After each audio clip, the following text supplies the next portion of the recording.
G'day and welcome to the Grow a Small Business Podcast. I'm your host, Troy Truen. Each week, we speak with an owner who has grown a business with 5 to 30 team members to something bigger. Diving into their numbers and unearthing the pain they've experienced, we explore what they did to overcome each barrier and what they would do differently from day one. Let's get into it. Welcome, everyone. Today I'm interviewing Chris Ronzio from Trainual, based in Scottsdale, Arizona, in the United States. Thanks for your time today, Chris. Thank you, Troy. Great to be here. Let's start with how we know each other. So someone on your PR team reached out and thought you might be a good guest to come on. Yeah, it was very nice of them to connect us. I just launched a book called The Business Playbook, and I think Trainual's audience and the book's audience and your audience is perfect. So looking forward to packing as much value as we can into the chat. Yeah, absolutely. And as I said before we hit record, I'm a big fan of the product and your business and your journey. And Michael Gerber, the author of E-Myth, is obviously a big fan and a bit of a brand ambassador for you guys. So really keen for the audience to hear all about it. Yeah, absolutely. Well, let's start with that. Tell the audience a bit about your business, what it does and how it makes money. Sure. So the business is called Trainual. So if you think of the words training and manual, we smash those things together to create Trainual. Almost 7 years ago is when the actual product was a prototype, and it's been a business for almost 4 years. So it's a software as a service company, a SaaS business. People pay a subscription fee to use our software to document all of the policies, processes, story, and knowledge about their business, and to train their employees as they get up to speed until they're fully productive in the company. So Trainual is it's the handbook, it's your SOPs, it's your culture, it's your values, all centralized into one system. Yeah, perfect. And much needed. And for the audience, SOPs, standard operating procedures. And it was a really big point that Michael said in his seminal book, The E-Myth, about systematizing your business, having an operations manual. So turnkey, so you could throw the key to someone else to run the business while you're away on holidays. And the business is much less dependent on you as the owner or the founder. Absolutely. So when I first read that book, I was in high school. I'm sure we'll get into this with my first business, but it was the first business book I ever read. And at the time I was running a video production company, which I was the camera operator and the editor and the fulfillment manager and the salesperson and every role in the company. And so reading that book just kind of hit me across the head. Yep. And I realized I can't do all of these jobs in the business. I have to let some of them go. So in the book, Michael talks about creating that franchise prototype or that operations manual. And at the end of the book, you're left just thinking, okay, I need to do this work. I'm inspired. I can't wait to tackle this. And for years, I just kind of struggled through it, cobbled together documents and websites to sort of try to outline how my company worked. And it wasn't until creating Trainual that I was able to say, okay, this is the solution to the E-Myth. And it's been really successful for us. Yeah, I read that book about 5 years into my business journey and wish I had read it on day one. But exactly, it's a lot of great advice, but there's no tangible tools for you to then pick up and run with. So it's fantastic you've been able to create a SaaS product to help other businesses execute what Michael talks about in the book. And I love what he talks about. The 3 roles, technician, manager, and entrepreneur, really drives home where the value is. You've got to get out of that technician role as soon as possible and up to the manager and obviously entrepreneur or business owner role. Yeah, it's easy to say, I wish I did that from the very beginning, but it almost takes the experience of struggling through that technician role before you're ready for the advice in the book. I remember I read the book having struggled through my own business, and it was the perfect book at the perfect time for me to get out of that technician role. My mom at the time was starting up an aesthetics company doing skincare and facials. And I gave the book to her and she read through it and just didn't get it. It just didn't click for her. And it was because she wasn't ready to get it. She hadn't, done the work as the technician to realize she wanted to be the manager yet. So I think all of us go through that journey, and it's fortunate that you and I both found that. Yeah, absolutely. Tell the audience how you started out. So for me, my first business, like I mentioned, I started at the age of 14. It was a small video production company that filmed youth sporting events all across the US here. So it started first in my little hometown, and then across the state of Massachusetts outside of Boston. And then it was New England and the Northeast of the United States, and then down the coasts. And I grew the business through high school, through college. And then when I was in school, I realized I can't do all these events. I can't wear all these hats. And that's where it clicked for me. So I started hiring camera operators across the United States and trying to replicate how I did what I did at the events I attended at all of the events that I could not attend. And so for me, that was the crash course in creating training and creating standard operating procedures and starting to assemble the operations manual. So after running that business for 12 or 13 years, I promoted my director of operations to be president of the company. We had about 300 camera operators. We had 3 offices, and I was just ready to move on to something else. So I sold the business in 2013 and then started consulting. So my second business was a small consulting firm. And it was in that consulting firm that I started working with all other small businesses across all different industries. And I saw that the idea of training your processes, your standard operating procedures, is not something that was unique to my video company. It was something that every entrepreneur that's growing a business aspired to do. Everyone wanted a turnkey kind of business. And so as I went company by company and I mapped out their workflows and their roles and responsibilities and their orientation, I was kind of stumbling across this idea that, wow, every small growing company needs a playbook, needs an operations manual. So that's where the idea for Trainual first came from. And initially it was just a software that was a prototype for my consulting firm. And then at the beginning of 2018, we spun it out into its own company. And so now it's my third business, and that's the one I'm fully focused on today. Great. Fantastic. So 14, you were 14 years old when you started your first business? Correct. Yeah. Great. I think I was 12 when I started mowing lawns, and yeah, I loved it. I think there's no better experience than those little kid businesses. You know, as a kid, before my video company, which was paying taxes and wages and all that, I was employing all my neighborhood friends for the lemonade stands and the yard sales and we did a house cleaning business and the car washes. And, you know, that's really, I think, where I learned to sell, was in the neighborhood. A very proud moment for me a few months ago. My 8-year-old daughter announced that she started her first business selling lollies. She'd got a heap of excess lollipops from a friend of her mother's had given her and couldn't get through them all, started selling them in the schoolyard. And she announced in the car that selling 50 cents each, she'd accumulated $33. I nearly drove off the road. So that's amazing. It is. It's great. And then she asked, am I the youngest in the family? I said, well, I was 12 when I started, but I'll ask my dad. I think you will be, knowing that she is by far. So it's great little entrepreneurial spirit right there. Good for her. And she's whipping my ass at Monopoly. So I think she's possibly going to become a property magnate. That's so funny. I play Monopoly with my 7-year-old too. And I think it's, you know, it's a fun age where they're starting to inquire, ask about money and owning things and starting businesses. So it's exciting to watch that. Yeah, we're actually writing some books on money for kids at the moment. She's going to illustrate them because she's quite a good artist, thanks to her grandmother. So yeah, we love it. Oh, that's great. Well, let me know when it publishes and I'll get one. Yeah. Do you have some key numbers you can share to illustrate the growth of the business? Yeah, sure. So in terms of employee count, when we started Trainual, we were a small team of 4 that was in my consulting business. Today, we're 87 people. This year, we'll finish at 92 people. We've got another hiring cohort left this year. And it's been just a whirlwind of growth. The first year, we started out with a few $100,000 in revenue. This year we're in the kind of 10 to 20 million range. Right. So in just 4 years, it's been quite the ride.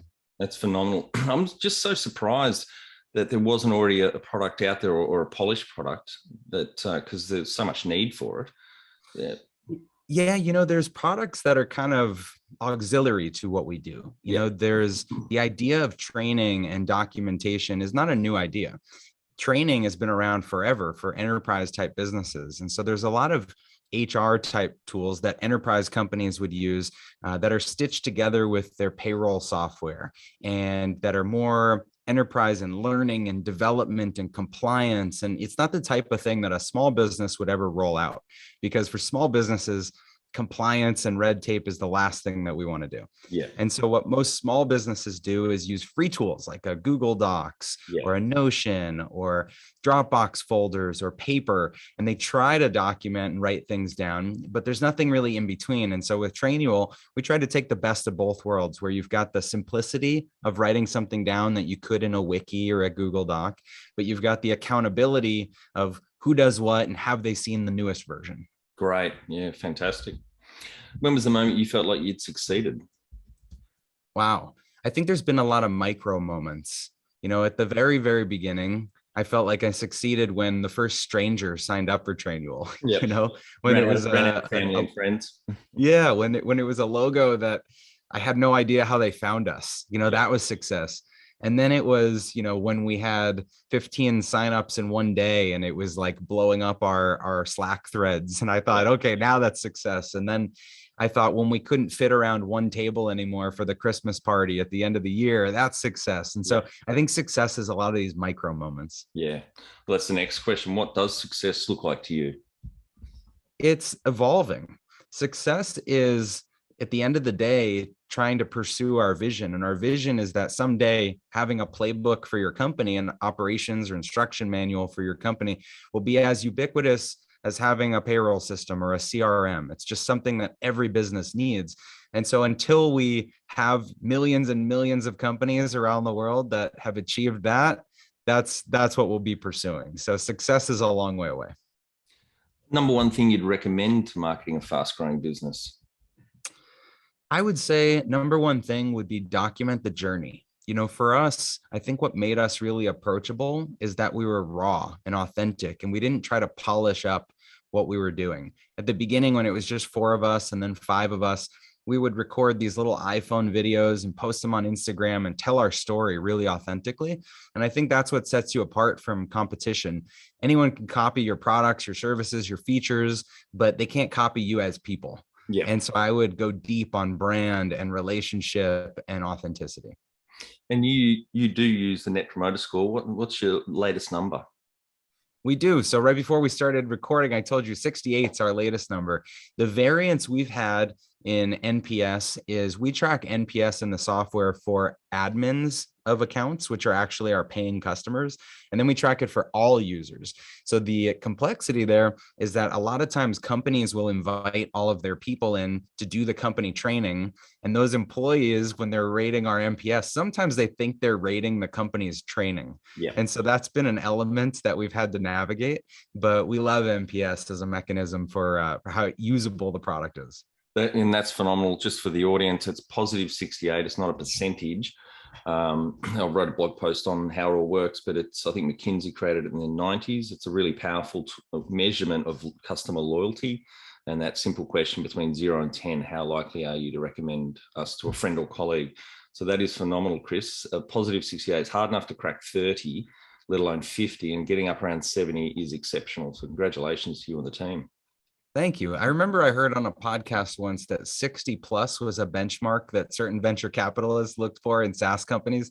And so it was always something we strive for. So maybe setting a high bar for ourselves is what made it possible. Yeah.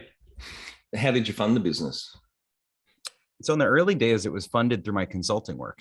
When I launched Trainual as a product, it was my consulting business that actually paid the bills. We were charging $10,000, $15,000, $20,000 for a project. And then I would give Trainual for free as sort of a deliverable, a leave behind. And then at some point, a year or 2 years in, I started charging $49 or $99. And I thought, okay, there's some residual income here. So when we launched Trainual as a business, it was from the proceeds in the bank account and the small revenue stream that the product had started to accrue. And then after that, we bootstrapped the first year. It was through my friends at Visa and MasterCard and American Express. And I've never heard anyone describe using credit cards to fund your business growth like that. Yeah. So it was kind of applying for as many credit cards as I could get. But the important distinction there is I didn't use debt to pursue an idea.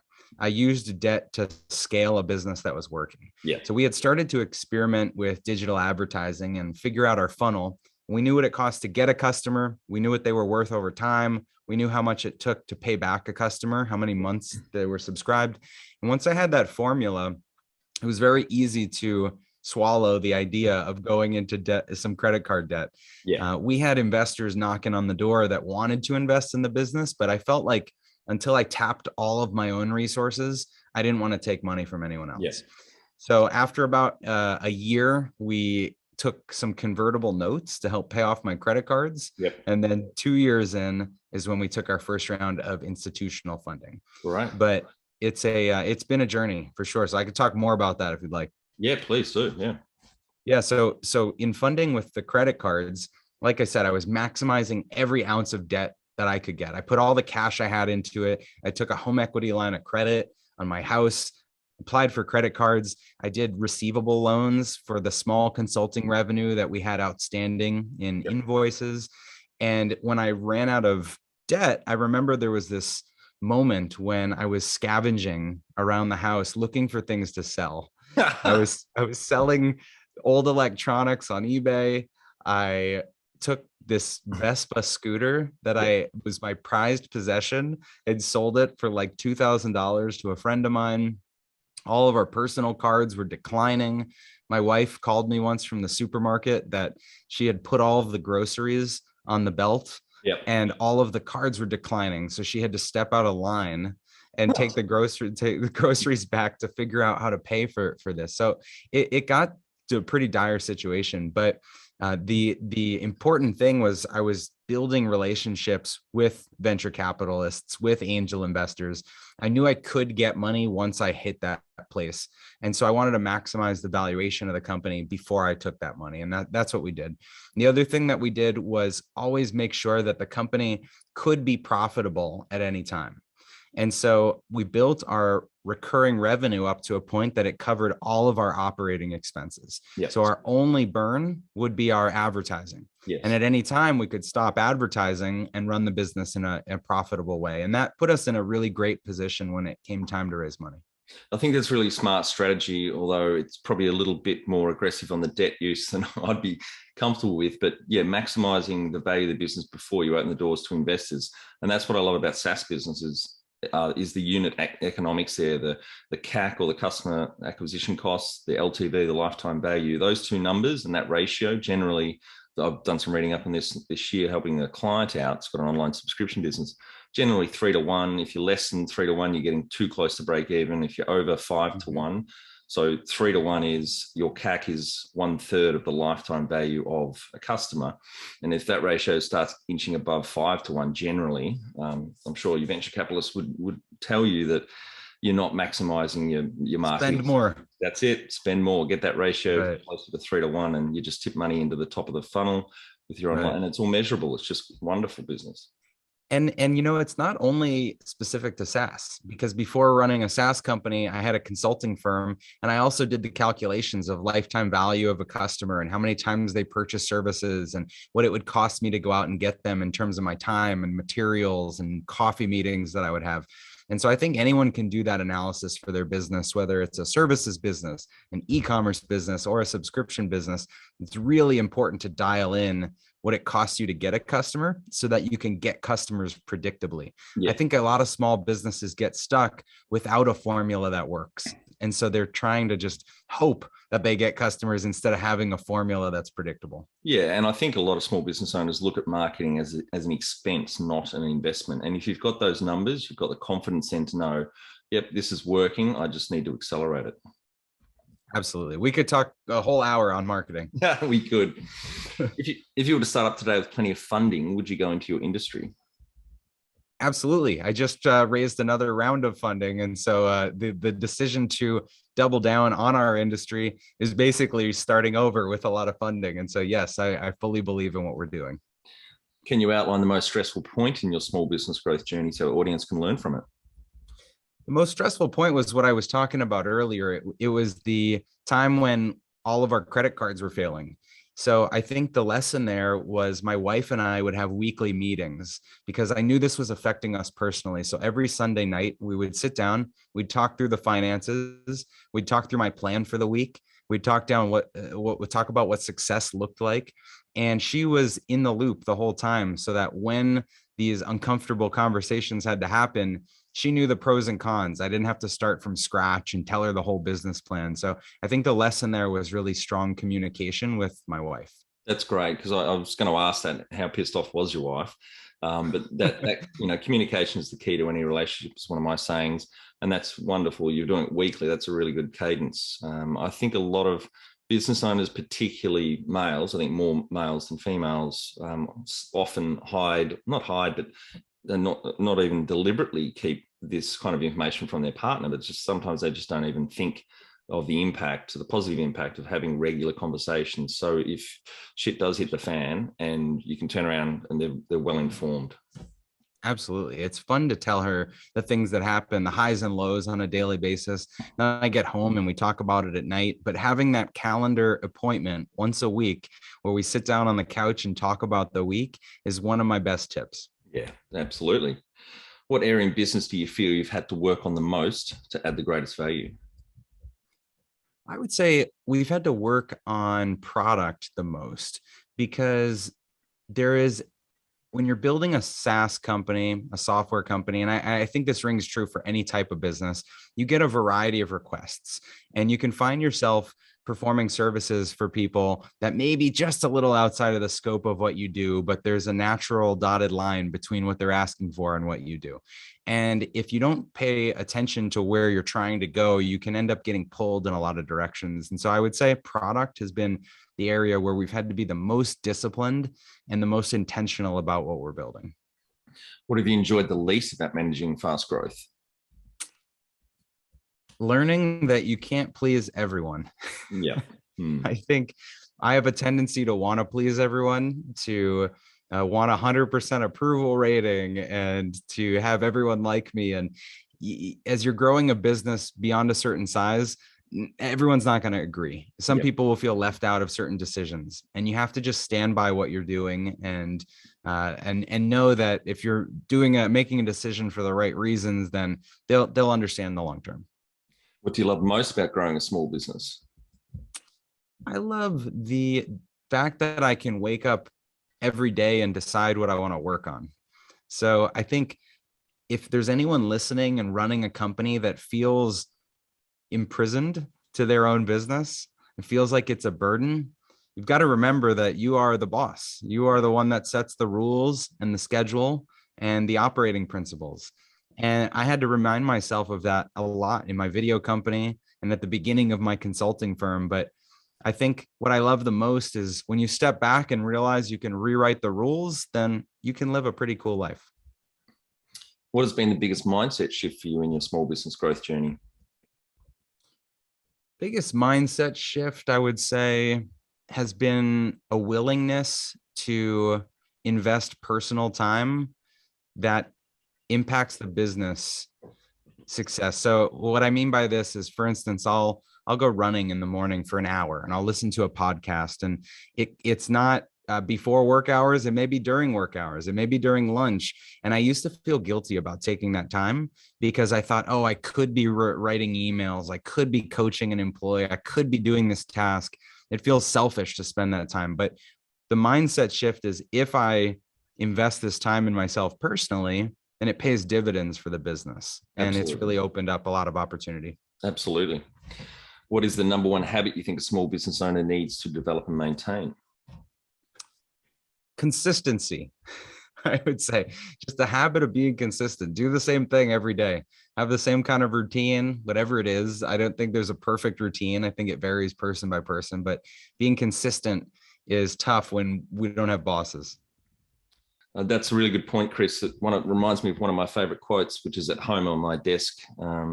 The secret to success is constancy of purpose. I love that. Jump over to growasmallbusiness.com and leave your details to get a short 2-minute email I send on Fridays to help small business owners like you become better leaders. I include some reading or professional development resources I've discovered in the last week. Now, you've got around getting up to 90, soon to crack 100 team members. Can you talk to how you've added people to the team, some wins, mistakes, and advice for those listening? Yeah, so the wins was our founding team. The team that was there at the beginning from my consulting business were the perfect set of people that were very much generalists, broad sets of skills, could wear a lot of hats. And I think that's what you need at the beginning of a business. So early on, you're hiring people that are sort of Swiss Army knives and can do a lot of things. And then as the company grows, you start to take those people who wear 10 hats and you divide out what the 10 roles are. And first you offload 5 of those roles, and then you offload 2 of them, and then you offload 1 of them. And little by little, you get more specialized. So that's just maybe a way to think about the types of people that you're hiring. A huge win for us was around person number 15. We hired a head of people. Up until that point, I was doing all the interviewing, recruiting, hiring, benefits, all of that myself. And I think we invested early on in a full-time person to take that on, and it's paid enormous dividends for our culture. Yeah, I've heard the general, or the rule of thumb roughly is not to around 80 full-time equivalents. You should have your own dedicated people or HR or, sorry, what's the title you've called them? We say head of people. Head of people. There we go. Yeah. Around 80. So that's pretty audacious early on, but obviously you're going for scale and growth, and it's a key area, as we both know, of a growing business. So that's a really smart move. Yeah, and she is a strategic partner for the business. You think sometimes of HR as just an administrative, checkbox and something that we have to do. But our head of people and now the team that's built under her is such a crucial part of the strategy of how we're going to build this business and how we're capitalizing the business with smart, talented people to build the company, to hit all of our goals. And so it's really crucial to have someone in that function. It is, and it reminds me of another quote, Jim Collins from Good to Great. People aren't your most important asset. The right people are. Get the right people on the bus, wrong people off, and I think, as importantly, the right people in the right seats. Yeah, I love that book. What are some things you'd recommend to building a sustainable and kick-ass culture to help with the growth?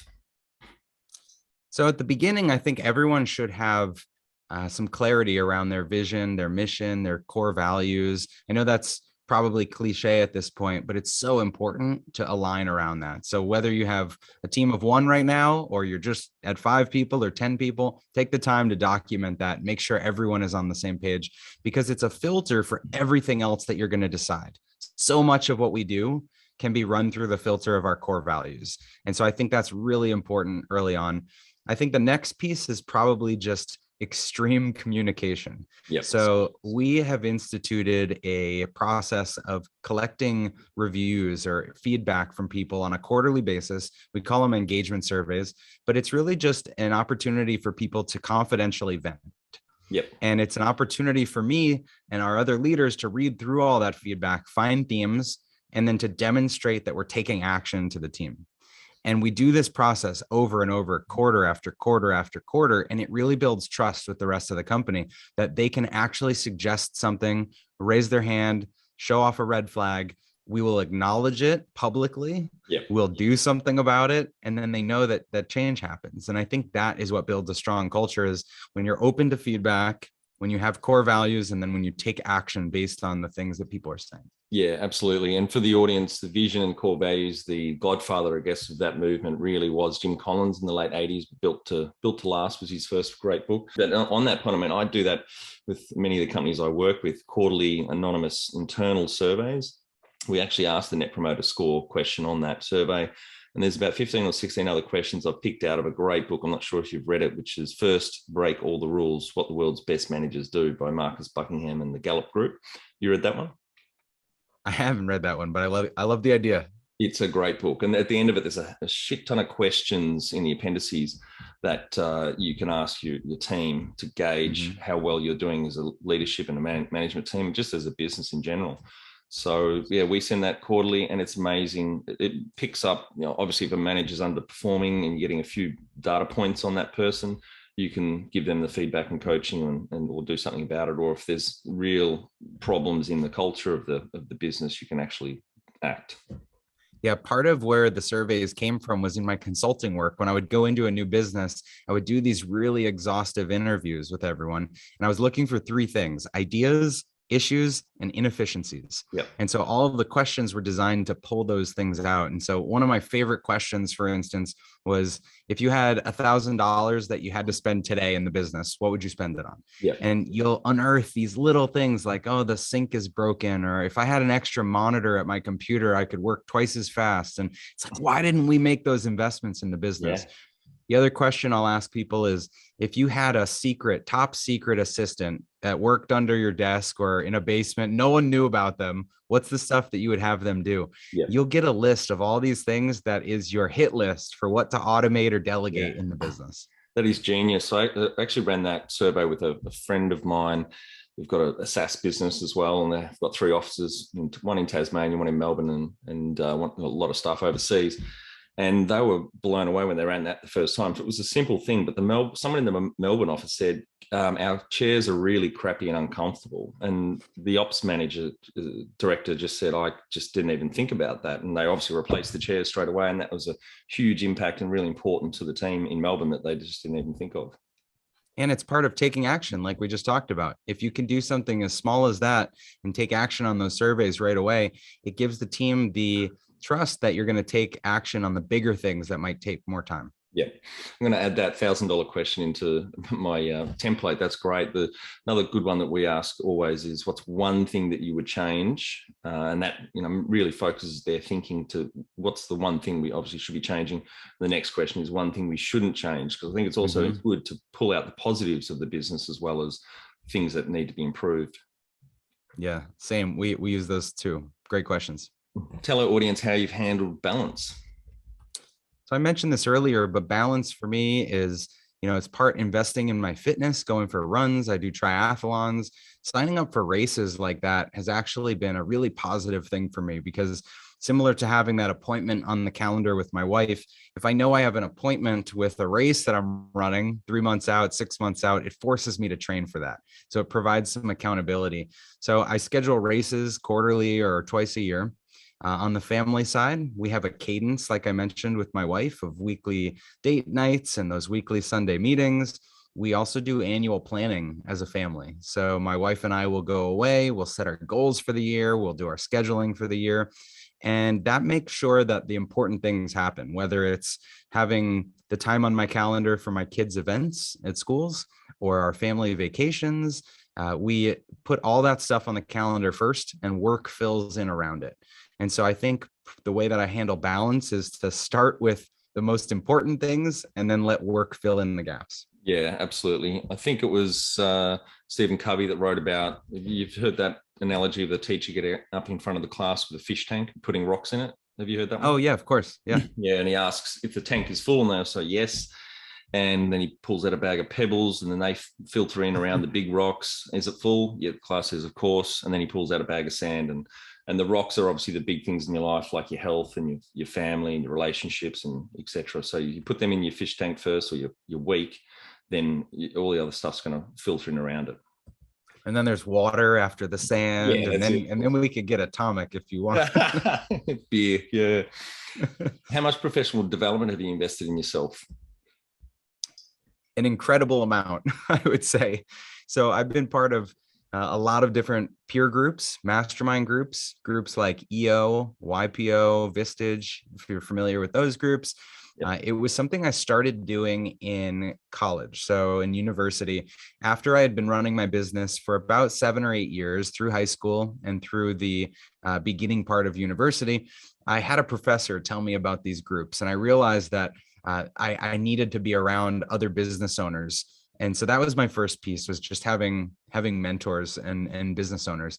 Then I started getting more formal advisors, consultants, business coaches, facilitators for meetings, conferences. I've done everything. I've invested probably, I want to say $1 million or more at this point, which sounds crazy, but across my career, I would say it's hit that amount. Yeah, great. And that's the next question: mentors or coaches along the way. Maybe tell the audience a bit about your experience on both those. They're obviously different, mentors and coaches, but Yeah, so it started with mentors, positive examples. And so my first mentor was definitely my father. He was not an entrepreneur, but he was a business guy. And so he understood how business works. And when I was running my first company, he's the one that taught me about cost of goods sold and taxes and business licenses and a P&L and basic things that I should be doing. And so it made me want to learn because I realized there was such a gap between what he knew and what I knew. Yep. So that was really important. And I think that's at the stage for mentorships that happened later on, because I was always searching for people that were a few steps ahead of me.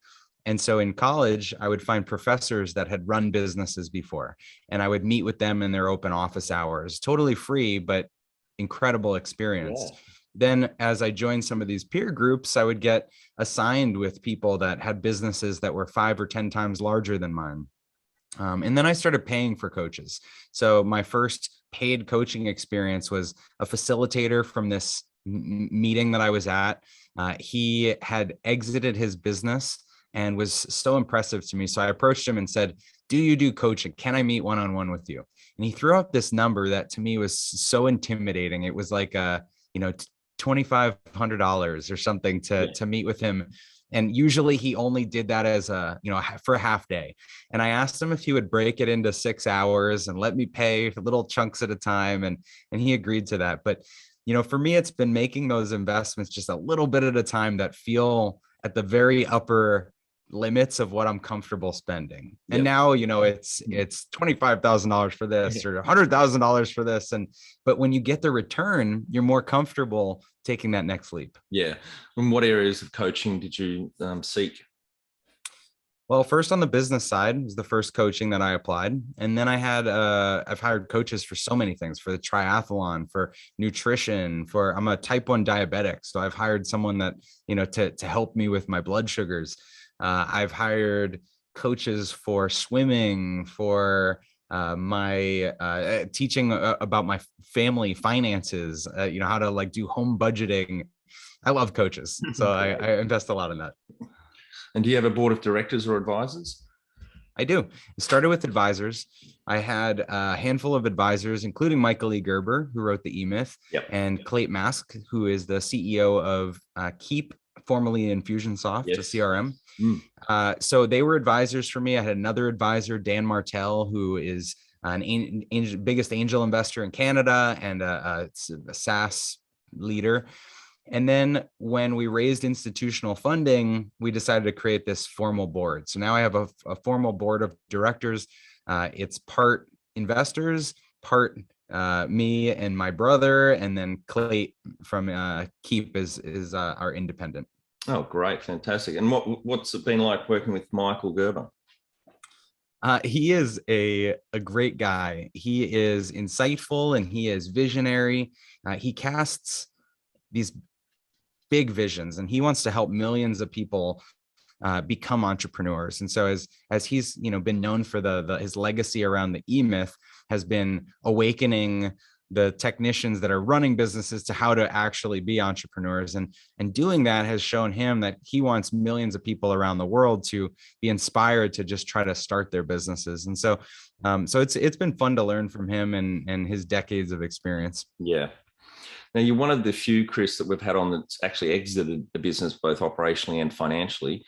Do you have any advice for the audience listening that may be thinking down the track of exiting? Yeah, sure. So for me, exiting the video production company was because I was emotionally ready to do so. And I think it's different if you're trying to maximize the financial outcome. I was in a rush to exit. I was ready to move on to whatever was next. And I was more excited about the little consulting work I had started to dabble with. And so for me, it was sort of a rush to get out of my business. And I could have, if I had maximized it to sell for the highest financial outcome, it could have been a different outcome. But the ROI of what I was missing out on, what I could be pursuing, seemed a lot greater than trying to maximize the value of my own business. And so what I would suggest for people is to think about, are you after a financial outcome that's based on your current business, your current asset, or are you after more time and the opportunity to build something different? And if you're after that opportunity, I would encourage people to not wait around.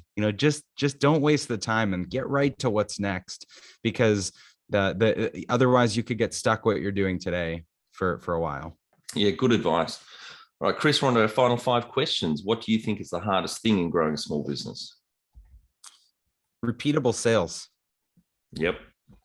I think, like we talked about early on, if you don't know what it costs you to get a customer and you don't know how to invest that repeatably to get more customers, then you go into this cycle of find a customer, serve a customer, find the customer, serve the customer. And I think that's what prevents a lot of people from growing. Now I know the answer to the next question. Favorite business book would just help you the most? Gotta say E-Myth. We've been talking about it all the way. And what we haven't talked about is Michael wrote the foreword for my book. Yep. So it was an incredible honor to see that through. Great. And we'll definitely link through to that in the show notes too. Any great podcasts or online learning tools you use for your own professional development?